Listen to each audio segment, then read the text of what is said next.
Buenas tardes o buenas noches, buen día según el horario que ustedes tengan acceso a esta capacitación.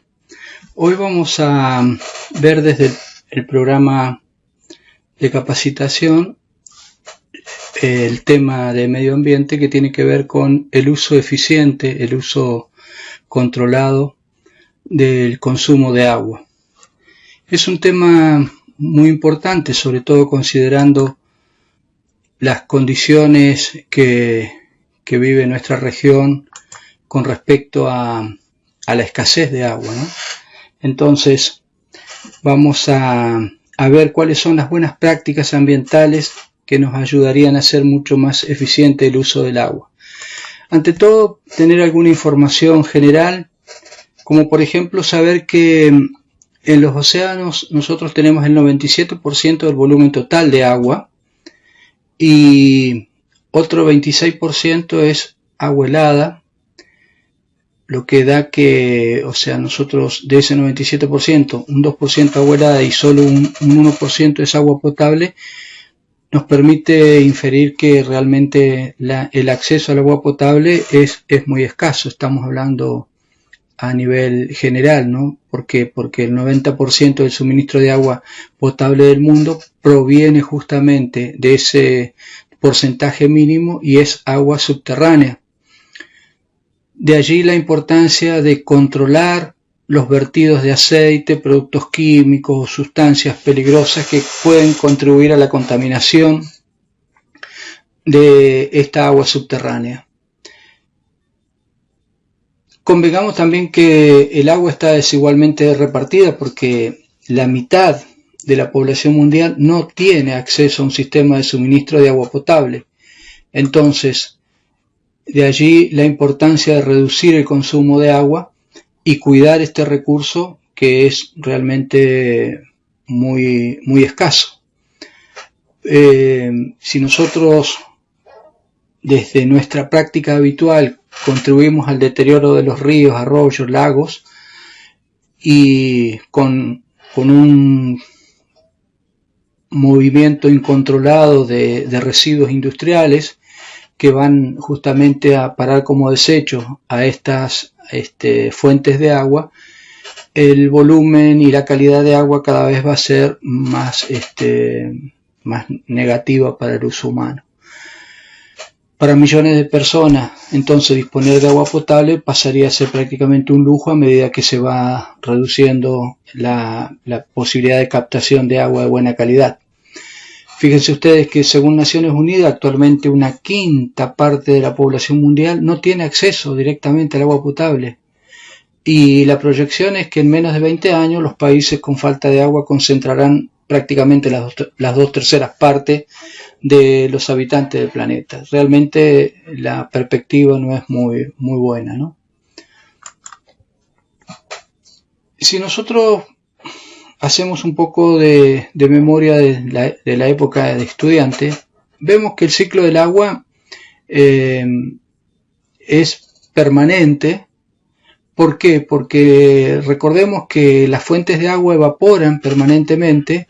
Esto genera la condensación que se transforman en nubes y que a su vez estas nubes, cuando generan las precipitaciones, retornan nuevamente a las fuentes de agua. ¿Qué pasa con los últimos cambios que ha ido sufriendo el planeta? Este ciclo del agua permanente en algunas regiones ya no es tan metódico.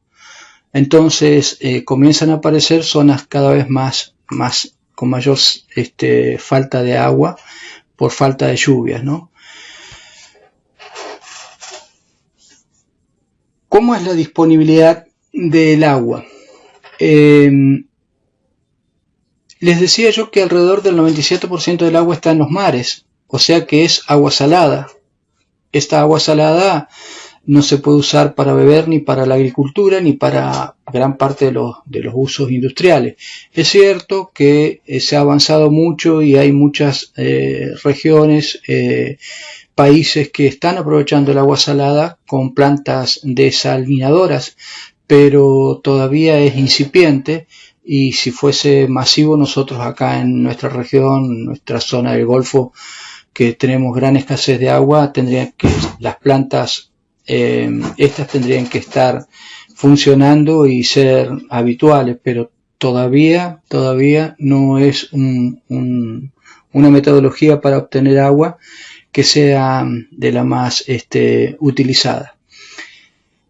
Entonces nos queda que el 3% del agua restante es dulce, pero casi toda esta agua, ¿dónde está? Está en los cascos polares, ¿no? En los hielos, en los glaciares. Y queda solamente un 0,03% de masa de agua dulce del planeta que es fácilmente aprovechable para el uso humano. Fíjense ustedes que estamos hablando de un porcentaje muy bajo, lo que nos lleva justamente a tomar conciencia de qué manera usamos el agua diariamente.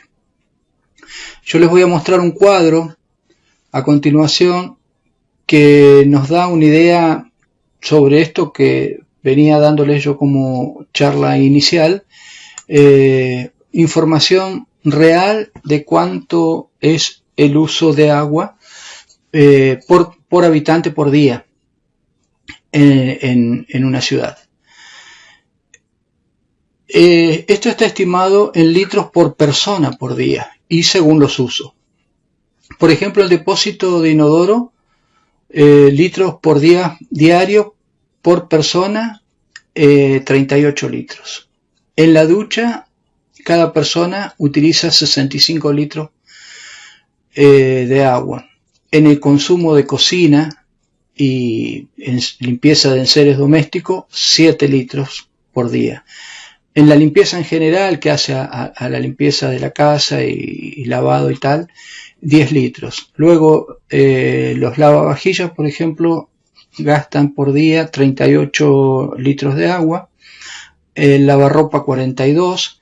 Esto hace un total aproximado de 200 litros. Estábamos diciendo más o menos que cada persona gasta un promedio de 160 litros barra 200.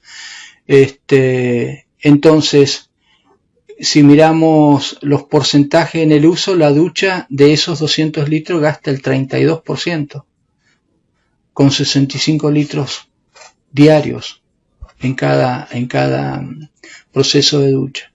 Luego le sigue el lavarropa con el 21% y el depósito del inodoro con el 19%. Estos son datos reales. Entonces, ¿qué podemos hacer? Podemos hacer cuestiones muy simples para que cada gota de agua sea bien aprovechada.